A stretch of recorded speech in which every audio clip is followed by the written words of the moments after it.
Your Excellencies, Ambassador Angus Friday of Grenada, Ambassador Jacinth Henry Martin of St. Kitts Nevis, former Ambassador of Grenada, Gillian Bristol, other distinguished guests, fellow Grenadians of the diaspora, and friends of Grenada.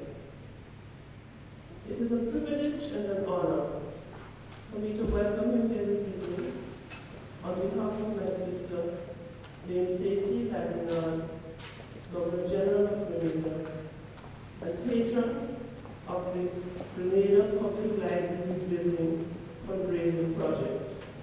Fortunately, it has another name, Grenlib, for short. She would have been welcome to this inaugural fundraising event at Grenlib. She would have loved to have been here herself, not only because education and rebuilding of Grenada's historic buildings are very dear to her heart, but also because this very campus was once a stomping ground. It is here at the University of Maryland at College Park that she pursued and obtained graduate degrees that launched her career and charted the course that her life would take. But as you know, in a few days, Grenada will celebrate the 40th anniversary of its independence. And so she has more pressing duties at home and has asked me to stand in for her. Those of you who know her will notice that I am neither as tall nor as elegant as she is, but I will do the best that I can. Traditionally, libraries are places where collections of books and other written materials and creative works are housed so that they may be made available for borrowing and reference by others. Libraries are essential to civil society. Public libraries even more so, as they offer equal access to all, usually at no cost to the borrower. Libraries, the very earliest libraries that we know of, date back several millennia, to 3,000 millennia BC, and were unearthed in excavations of ancient Babylon. Their libraries in those days contained writings on clay tablets. By the 2nd millennium BC, the Egyptians had developed the technique of making scrolls from papyrus, on which they did their writing, and it is the papyrus scrolls that were stored in Egyptian libraries of ancient Alexandria and other places in Egypt. Interestingly, the word paper in English is derived from papyrus. It was the Chinese, however, at the beginning of the 1st millennium BC, who invented paper making and who used it first for writing on. The paper making technology did not reach the West until the early Renaissance period. And then paper books began to come into vogue. And the earliest paper books were handwritten by monks in monasteries. The printing press was not developed until later in the Renaissance period, and it is at that time that the book as we know it today came into being. But time and technology do not stand still. And today, we have books in other formats as well. We have audio books that we listen to on a variety of recording devices. And we have electronic books or e-books that we read mostly on tablets. Did I hear you say tablets? The Frenchman who said, the more things change, the more they remain the same. He was right. But whatever the format, books and libraries are essential.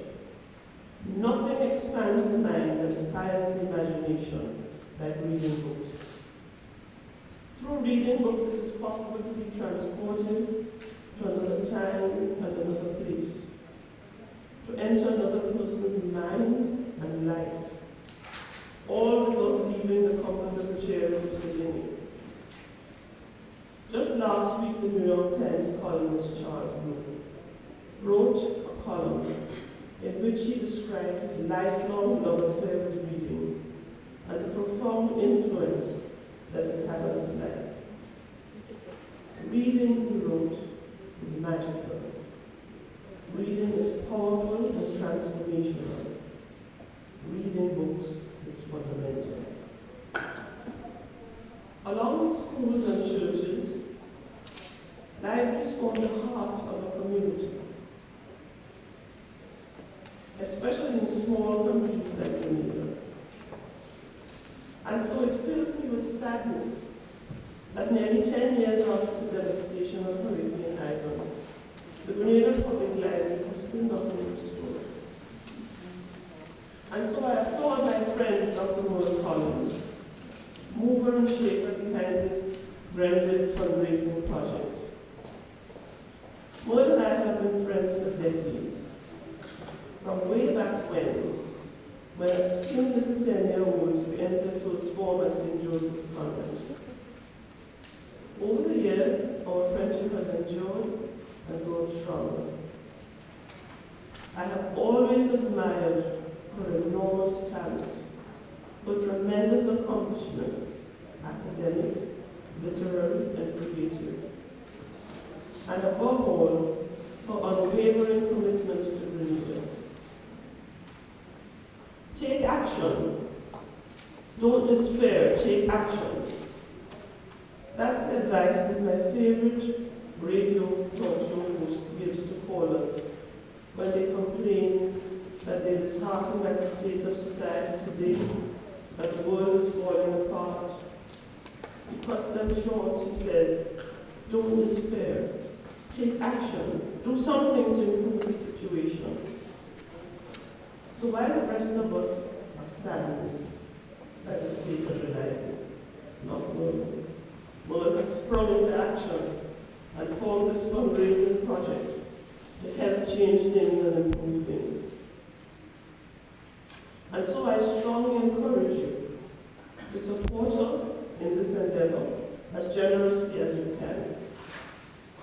I still remember the excitement with which, as a 7-year-old, I borrowed my first book from the library. It was from that same St. George's Public Library. It was a children's biography of Amelia Earhart, the pioneering aviator. And I'm sure that many of you here this evening have similar memories. So once again, I encourage you to support this fundraising project as generously as you can.